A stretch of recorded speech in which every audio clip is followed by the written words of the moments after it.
Hi, my name is Iwan, and today we are exploring a brand that has become almost synonymous with modern living, IKEA.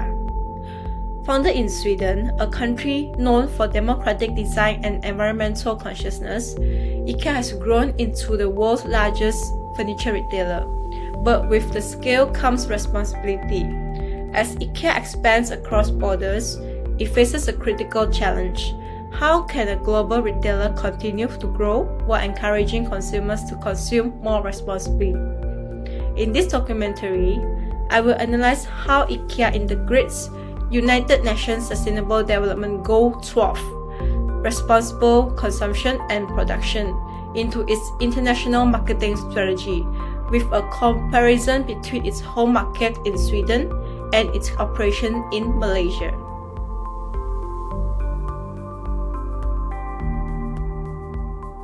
What is Sustainable Development Goal 12? Sustainable Development Goal 12, which focuses on ensuring responsible consumption and production patterns.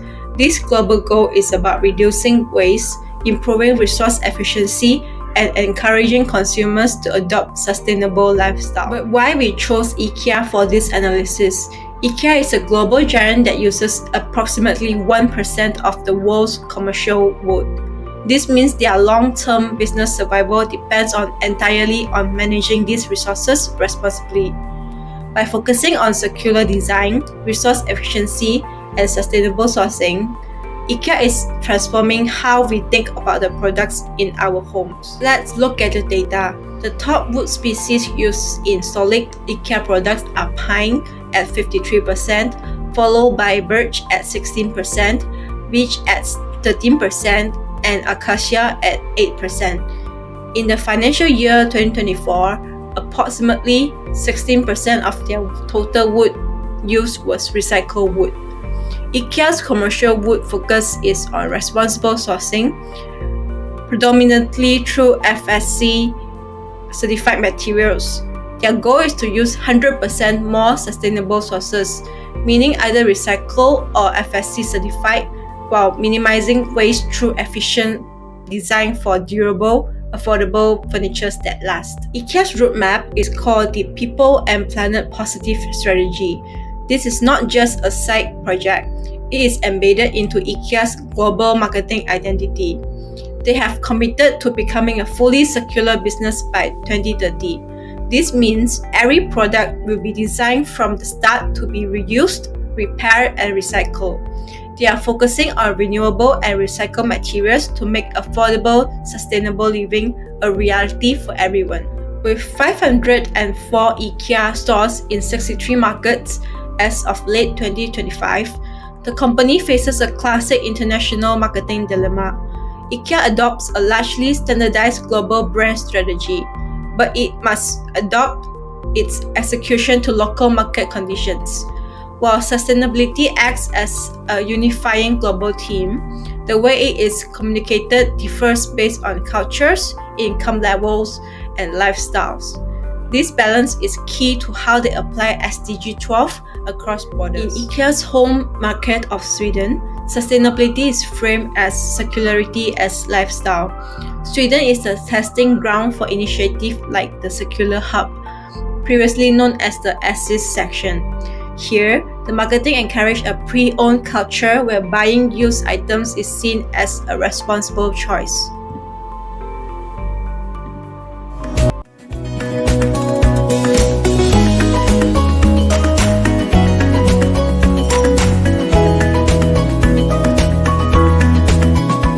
So exactly do you find in a Circular Hub? It's a mix of exhibition products, discontinued items, package damaged goods, and products with minor scratches. Crucially, it is also used products purchased from customers through the buyback service. These items are often sold at a discount of up to 80%, making sustainable highly accessible. One of their most successful marketing campaigns is Buyback Friday. It was designed as a direct response to the overconsumption of Black Friday. Customers are invited to sell their old IKEA furniture back for store credit, with give the item a second life. This campaign has successfully normalized second-hand consumption. positioning reuse not as a compromise but as a desirable lifestyle choice. Now let's look at the host market, Malaysia. In contrast to Sweden, the strategy here focuses more on affordability and consumer education. Under its Blueprint 2025, IKEA Malaysia recognizes that price sensitivity is a major factor. Therefore, they focus on making sustainable living affordable for the many. A great example of local adaptation is the partnership with Cloth Cares. They created the Ang Pao Pouch initiative by repurposing unused curtain rolls. These were sewn by ladies from the B40 community through the Cloth Woman Up program, supporting local livelihoods. This is a perfect localized execution of responsible consumption and production. In Malaysia, stores function as living labs. They demonstrate how LED lighting, water-saving solutions, and food storage can actually reduce household costs. While sweets are marketed as lifestyle, Malaysians are introduced to SDG 12 through durability, efficiency, and long-term saving. This diagram summarizes IKEA's position. At the global level, they standardize their brand identity, democratic design, philosophy, and commitment to SDG 12. However, they use a contingency adaptation approach in execution. In Sweden, it's about lifestyle-driven sustainability and second-hand acceptance. In Malaysia, it's about cost durability and education-based marketing. Has it worked? Yes. IKEA image has shifted from disposable to a leader in affordable sustainability. A major success is their plant-based food sales, like the plant-based balls, which now account for a significant share of sales.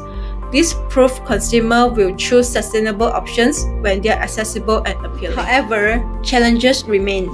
Reverse logistics is operationally complex and environmentally costly, especially in markets like Malaysia. There is also the overconsumption paradox. IKEA is still a high-volume retailer. This tension creates a risk of greenwashing execution. Balancing global growth with genuine waste reduction is their greatest strategy challenge. I suggest an IKEA digital circular marketplace. This will be an official IKEA-managed resale platform integrated in their app. It will feature certified pre-owned furniture with quality checks and limited warranties. This would promote reuse and reduce furniture waste, helping build trust in pre-owned items in Malaysia. Our journey starts from the forests of Sweden to the vibrant markets Malaysia. Reveals that for a global giant like IKEA, SDG 12 is no longer just an option as CSR initiative. It is the bedrock of their future resilience. By transforming from a linear take-make-waste mindset to a circular business model, IKEA is successfully leveraging its massive global influence to turn sustainable living from a nice-to-have into an affordable reality for billions. While challenges like reverse logistics and the tension of high-volume growth remained, IKEA's ability to adopt its marketing from the buyback lifestyle in Sweden to affordability and education in Malaysia proved that sustainability can be a powerful driver of brand image and consumer trust. As we have seen, international marketing in the 21st century is about more than just selling products. It's about leading a global shift towards responsible consumption. IKEA Blueprint shows us that when a company aligns its business goal with the UN SDGs, it isn't just building furniture, it's building a more sustainable world for the many people. Thank you for watching.